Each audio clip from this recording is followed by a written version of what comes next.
economy and for human beings around this area to have a sustainable source of livelihood is a prerequisite to discourage this madness. If we do not look at that, if it is difficult for a normal human being who has even managed to earn himself some training to survive, then of course, whatever he thinks he has to do to earn a living, he will do it. Now, yes, one or two may die, but the fact is that no one lives forever. So, I am thinking that it will be easier and cheaper for the Nigerian state and for the Navy too, if they advise the powers that be that there has to be a conscious effort, like the government, someone mentioned about the government, going into partnerships that will lead to training young persons into fisheries and other means of better livelihood. That has to be done, very seriously too. That has to be done. Because as one general said once, bullet no get friend. If it kills civilian, if it kills military. Depends on who fire first and where they fire.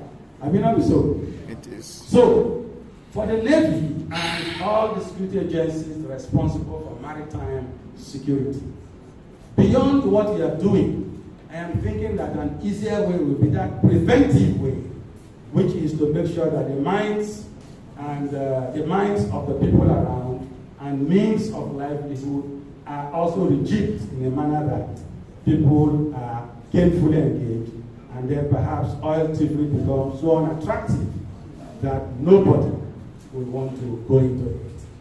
I want to end this my reaction by saying that some years ago, most of you may remember, nobody wanted to work for Shell. Yes. In the 80s and 90s, if you tell a civil servant, don't go work for Shell, he will say, go punish your papa. What do you want to work for Shell for? It wasn't attractive. Today, as a permanent secretary, okay, no, let me not use permanent secretary. But today, as a senior civil servant, if you know thief, you don't go build a house. Can you imagine how odd it is? That you have to cut corners as a government worker before you can earn a proper living. That is an aberration that shouldn't be, but that's what it is. So in talking about maritime security, particularly for us, in spite of all these that have been done, of course most of it are recent, because before now it was not as good as this. But in spite of all this, you know that the Navy cannot station in every community, for example. The police and the JTF cannot be in every community, for example. So in spite of a very good work presently, people are still afraid to use the waterways because they are being kidnapped, and so on and so forth. We can minimize this heat by ensuring that something else is done, something preventive, which is to have a robust economy so that people will have a better source of life.